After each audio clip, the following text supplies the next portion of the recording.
13 सितंबर को मंगल ग्रह तुला राशि में गोचर करने वाले हैं, यानी मंगल तुला राशि में प्रवेश करेंगे। इस ग्रह गोचर का कमोडिटी बाजार पर क्या असर पड़ेगा? सोना चांदी से लेकर गेहूं, दाल और चावल जैसी जरूरी चीजों की कीमतों में क्या बदलाव देखने को मिल सकता है?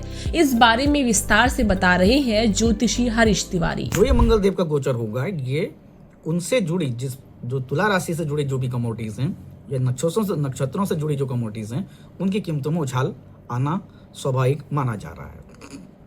आपको बता दूं, जो मंगल देव का जो गोचर होगा, इस गोचर के आधार पर रुई, कपास, सूत की कीमतों में उछाल आएगा, कीमतें बढ़ेंगी। अलसी भी इसमें एक है कि अलसी की कीमतों में भी बढ़ोतरी हो सकती है। अगर हम दालों की बात करते हैं तो दाल में उड़द, मूंग की कीमतों में तेजी आ सकती है और ये तेजी थोड़ा अच्छे स्तर पर आ सकती है, ऐसा माना जा रहा है। इसके अलावा जूट की कीमतों में भी इजाफा होगा और गुड़ और खांड की कीमतों में भी बढ़ोतरी होने की संभावना है। अगर बात करते हैं मूंगफली की, तो मूंगफली के लिए भी ये जो मंगल देव का गोचर है, ये कीमतों को बढ़ाने वाला है। अब उसके पीछे ये भी है कि नवरात्र शुरू हो जाएंगे तो बाज़ार में डिमांड बढ़ जाती है। उसके बाद आगे दिवाली का ही मौसम आता है, जाड़ा स्टार्ट हो जाता है, तो मूंगफली की मांग बढ़ जाती है बाज़ार में, गुड़ की मांग बढ़ जाती है, तो उसके पीछे वो भी कारण हो सकते हैं। लेकिन ये जो गोचर है, ये गोचर हर साल आता है, हर साल इसी प्रकार की चीज़ें होती हैं, उसी सिचुएशन के हिसाब से कीमतें बढ़ती हैं। मार्केट में डिमांड सप्लाई है, फैक्टर है, उसके अलावा सरकार की अपनी पॉलिसियाँ हैं, तो देश काल पात्र भी देखना होता है। लेकिन हम ग्रहों के आधार पर बात कर रहे हैं, तो ग्रहों के आधार पर ये एक इंडिकेट करता है कि कीमतें बढ़ेंगी। अगर हम गेहूं की बात करते हैं या अन्न की, अनाज की बात करते हैं, तो उनकी भी कीमतों में तेजी आने की एक संभावना देखी जा रही है, जो मंगल देव का गोचर तुला राशि में होगा 13 तारीख को रात के 9:35 से। तो बाजार का रुख जो है, जितनी कमोडिटीज मैंने बताई, इसमें अपर साइड जाने की संभावना बन रही है। अब हम बात करते हैं नक्षत्रों के आधार पर कि नक्षत्र जो हैं, उन नक्षत्रों के आधार पर मंगल देव जो गोचर करेंगे, वो चित्रा नक्षत्र में करेंगे, स्वाति नक्षत्र में करेंगे और विशाखा में करेंगे। तो जो चित्रा नक्षत्र के स्वामी तो मंगल देव स्वयं हैं, तो उसमें आने से क्या होगा, मंगल देव की जो कीमतें हैं, वो गेहूं, चने और जौ की कीमतें बढ़ने की पूरी संभावना है। चावल बढ़ेंगे, सोना, चांदी और पीतल और तांबा, धातु से जुड़ी जितनी भी चीज़ें हैं। मैं आपको उदाहरण बता देता हूँ। जब भी मंगल देव और शनि देव का कहीं पर दृष्टि संबंध बनता है, या तो डिफेंस के स्टॉक बढ़ते हैं, या डिफेंस से जुड़ी हुई चीज़ें बढ़ती हैं, या ज़मीन के अंदर की चीज़ों की कीमतें बढ़ जाती हैं। जो ज़मीन के अंदर की जो चीज़ें निकलती हैं, चाहे उसमें पेट्रोलियम प्रोडक्ट्स होते हैं, या हम अनाज में बहुत सारे, जैसे आलू की भी कीमतें बढ़ जाती हैं। इस प्रकार की चीज़ें देखने को मिलती हैं। अगर इंटरनेशनल लेवल पर देखते हैं तो लड़ाई या इस प्रकार की चीज़ें भी आपको देखने को मिलेंगी।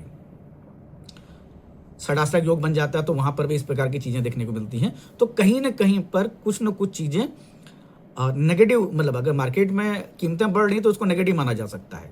व्यापारियों के लिए तो ठीक है, लेकिन पब्लिक के आधार पर हम देखें तो उसको नेगेटिव कहते हैं कि कीमतें बढ़ रही हैं। तो इसीलिए जब तक मैलेफिक प्लैनेट एक दूसरे को देखते हैं तो कीमतें बढ़ती हैं, और पॉजिटिव प्लैनेट, जिनको हम सौम्य ग्रह बोलते हैं, उनको, वो एक दूसरे को देखते हैं तो कीमतों को नीचे करते हैं। तो जो मंगल देव का जो गोचर है, इनको राहुदेव भी देखेंगे, तो राहुदेव देखेंगे तो उसकी वजह से जो चित्रा नक्षत्र में वो रहेंगे, उनके 2 पद में रहेंगे, 10 दिन रहेंगे मंगलदेव।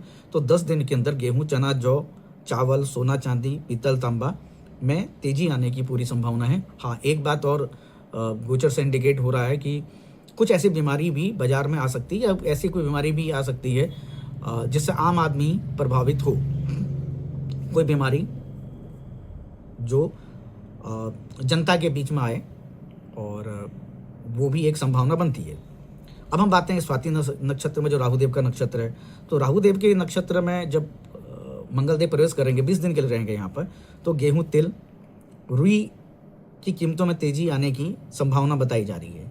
हालांकि चांदी की कीमतों में उतार चढ़ाव रहेगा, अप एंड डाउन दोनों साइड में माना जा रहा है कि कीमतें आ सकती हैं। लेकिन हाँ, सोने की कीमतों में थोड़ी मंदी आ सकती है, थोड़ा डाउन ट्रेंड सोने की कीमतों में देखने को मिलेगा। फिर अगर हम विशाखा नक्षत्र में जब आएंगे, वो 15 दिन के लिए रहेंगे, तो विशाखा में कपास, रुई, कपड़ा और गेहूं की कीमतों में बढ़ोतरी होने की पूरी संभावना देखी जा रही है, जो मंगल देव का गोचर तुला राशि में होगा। क्योंकि कपास, खास तौर पे कपास को लेके ये है, कि इंपोर्ट ड्यूटी का जो है वो 30 सितंबर तक सरकार ने इंपोर्ट ड्यूटी को हटा रखा है। तो ये हो सकता है कि 30 सितंबर के बाद सरकार इसको आगे एक्सटेंड ना करे। अगर एक्सटेंड नहीं करती है तो देश के अंदर कपास की कीमतें बढ़ सकती हैं, क्योंकि जो जानकारी मिली उसके आधार पर प्रोडक्शन कम था, उसकी वजह से सरकार ने ये भी बाहर से इंपोर्ट किया, इंपोर्ट ड्यूटी हटा दी, बाहर से भी कपास आना शुरू हुआ। लेकिन जब वो नहीं आएगा तो देश में जो कपास है उसकी कीमतें बढ़नी तय है। तो मंगल देव का जो गोचर है ये धातुओं से जुड़ी जो चीज़ें, धातु से जो भी है, चाहे वो सोना चांदी हो, चाहे उनकी कीमत, अगर ओवरऑल 45 दिन के लिए देखेंगे तो 45 दिन के अंदर कीमतें आपको बड़े हुई स्तर पर मिलेंगी। ये जरूर हो सकता है कि बीच में कभी अप एंड डाउन चले जाए, कभी मार्केट का रुख कुछ और हो सकता है, सोने चांदी की कीमत में कभी कमी या कभी बढ़ोतरी हो सकती है। लेकिन अगर ओवरऑल पूरे महीने पर पीरियड देखेंगे तो जो कमोडिटीज़ बताई गई हैं उन कमोडिटीज़ की कीमतों में आपको अपर साइड मूवमेंट दिखेगा।